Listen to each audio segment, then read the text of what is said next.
Hello and welcome back to Pokemon Emerald. In the last part, we pretty much cleared everything in Pellberg Woods available to us, and of course most of Route 104. We're just going to finish up on Route 104 and then go into the big city of Rustboro. Been a little bit. So, what we're going to end up doing is we're going to pretty much cut... Oh, I forgot this guy was a trainer, but we're going to cut through most of Rustboro. There's going to be a couple houses we're going to visit, and then we're going to go to the north because we have a little side quest to do. And Magikarp, fantastic. At least Ralts will get some much needed experience. Really, I just need experience in general. Having a level 9 at this point kind of hurts me. But we'll see. Ah, oh, come on. Really? So you're going to see me use Ralts for as much as I possibly can at this point, because I'm going to be using Mudkip throughout the Rustboro gym. Mainly because it's all Geodudes. 4 times weak to water. You can get the program. I believe the next one's a level 15 Magikarp, if memory serves me, which it only knows Tackle, and being that Magikarp is incredibly weak like usual, it shouldn't be that big of a deal. Low Ralts is pretty pathetic. Now it's just level 7. Huh. I remembered wrong. Then again, there's usually that one Magikarp trainer that has a level 15 somewhere. Probably forgetting where it's at. It always has like a level 5 Magikarp and a level 15 just to mess with you. Like he's not going to waste your time anymore just by having a level 15. It's still a waste of time. Alright, level 10. Only 10 more levels away from meh stats. We're at garbage stats. We'll get to meh stats soon. I forgot I had to raise my Pokemon. Well, good on you. So this is Rustboro. I did go into the city to heal off screen so you wouldn't have to see it, but overall this is the first time I'm actually going to visit anywhere. There's no like run-in encounter, so it's not that big of a deal. So we're going to make our way through Rustboro, which has a few things we want to pick up. Not this. There's a couple items we are going to pick up later, but I want to just show the highlights right now. So if we talk to this guy, he's like, yo, you're obviously a skilled trainer. I can tell by your white hair that doesn't match anywhere else. You can put this to use. This is HM01. This is cut. We do not have the badge to be able to use this at this time. Of course, we'll be getting it soon, but I will not be able to use cut because I do not have an HM slave.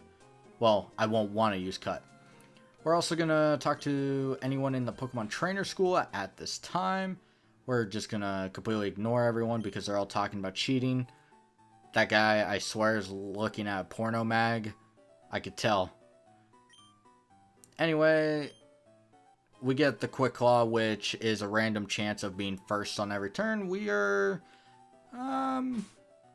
who should get it? I think Ralts for right now. I'll eventually give it to Mudkip, but as of right now, I think Ralts, being a quiet nature, could use it. Oh yeah, there's Scott in the corner, which is not you don't know his name, ignore me. Anyway, we're going to head north, and we're going to go this way.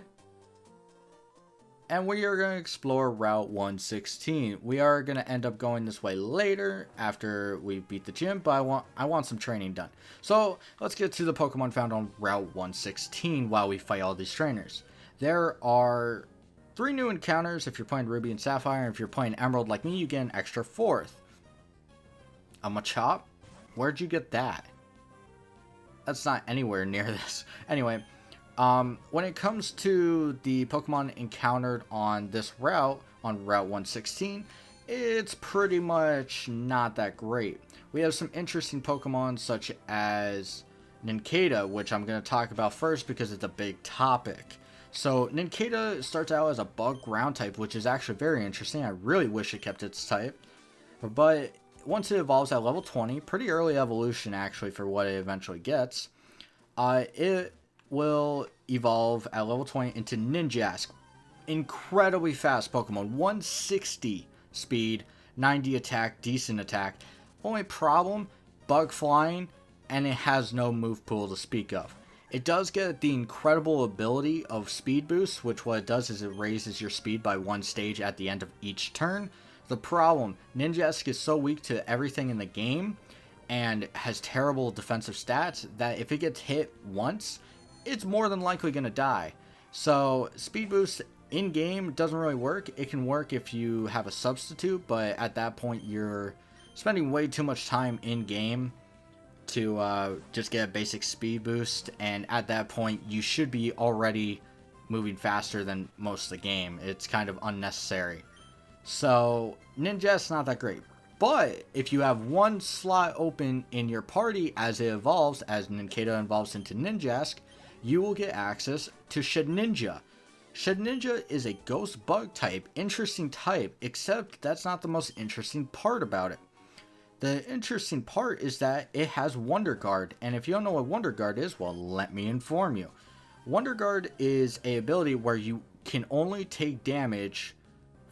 Not true. You can only take hits from super effective moves. So let's say I'm a pure bug type with Wonder Guard.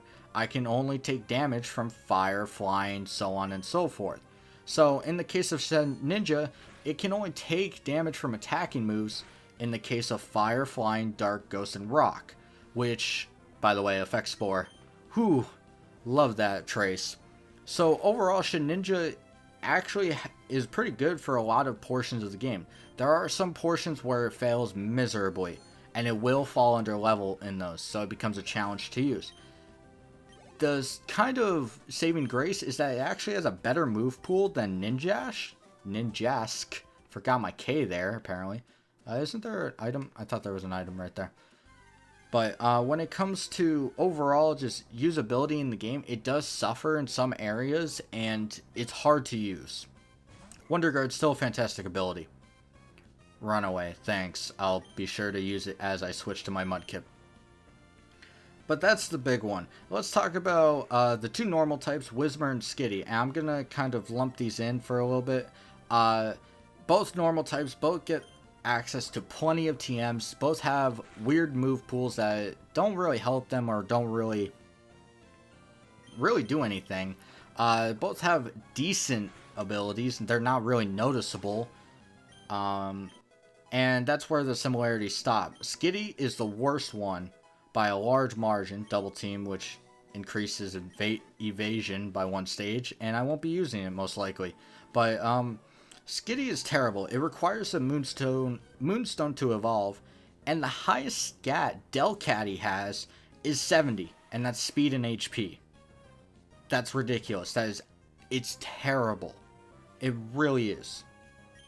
Not only that, but the moves it does learn, it has more special moves, which, alright, there are some special normal types out there. 55 special. I don't care if it's learning Ice Beam, Thunderbolt, Flamethrower. I don't care. It's not going to do anything with super effective at that point. It falls off really hard, and you don't even get a Moonstone until way later. So, Skitty's going to fall behind. By the way, this is the first instance that we could do 2 single battles or a double battle. I prefer single battles, but there are some double battles we'll be seeing, of course. But that'll be later. Overall, do not get Skitty. Now, Whismur, on the other hand, I'm not a big fan of, but I can see the use on it. Same as normal types, it gets plenty of useful TMs. It gets such things as Shadow Ball, Flamethrower, Thunderbolt, and its attack and special attack aren't half bad. Effect Spore is so goddamn useful, and I don't even have a Pokemon with Effect Spore. How? What are my chances there? But when it comes to its move pool, it has a lot of utility. It has Rest and Sleep Talk, which is a useful thing, though it's not that defensive, so whether you're going to get some use out of it is really entirely up to you. It depends on nature and stuff. It's kind of complicated. Maybe you won't be able to use it properly. I shouldn't have left this in here. This has Astonish. I forgot. Confusion. Confusion. Confusion. Come on. Yeah. If you say it 3 times, you automatically win. But when it comes to Whismur, it also gets Howl, which is... We've seen it on Poochyena, raises your attack by 1 stage. Pretty useful. A lesser Swords Dance, but it can do. The problem, though, is that Whismur evolves at level 20, and then at Actually, is it 24 or 20? Into Loudred. I do not remember. I'm actually totally blanking on this. But its final evolution is at level 40, which is way late, and its stats do not match its late level. It really does not. It's not worth it. It is not worth it. Do not do it. But it is better than Delcatty, so maybe I can see the reasoning. I don't agree with it, but what can you do? There's one more Pokemon as we fight a Geodude here. In Emerald only, you can find Abra here, and I've already talked about Abra in part of having a Ralts, but I'm gonna get it out of the way here. And Ruby and Sapphire, I do not remember when you get access to it. I'll try and point it out if I remember. But Abra requires a trait evolution to fully evolve into Alakazam at level 16, which is way too strong. I've already proven it in red how strong it can be. It's really broken. It's faster and it hits harder, especially than Gardevoir. But overall, the reason I didn't pick it is merely because it lacks any move besides Psychic. So it's not really that great. Yeah, you can hit insanely hard on Psychic, but if it comes up to a Dark type, it's screwed. It really does not have the capabilities besides basic normal type attacks to do anything. Oh, well, if this Whisper survives, watch what happens. Oh, this is great. Soundproof. I need a point counter for Trace. This is hilarious. I love Trace. Great. And Pokeball. And we're pretty much done with this cave. We're gonna head back to Rustboro City, and we're gonna take on the gym next time. I kind of wanted to catch Ralts up to Mudkip because it's gonna get far ahead in the gym coming up. I might end up using Ralts a couple times in the gym. I don't really want... Oh, wow. I ran out of PP. I didn't even notice. But when it comes to the gym, I'm going to use Mudkip mostly. And maybe, just maybe, I might use Ralts. I'm still unsure. I kind of need Mudkip to evolve soon, because it's going to be the one that carries most of the weight for a long time. A long time. And you'll see why soon. Because my next team member, while it's not super close, it's not that far off as well. So we're going to make our way back to Rustboro, and we'll end it in front of the Pokemon Center. Or in it. Whichever one comes first.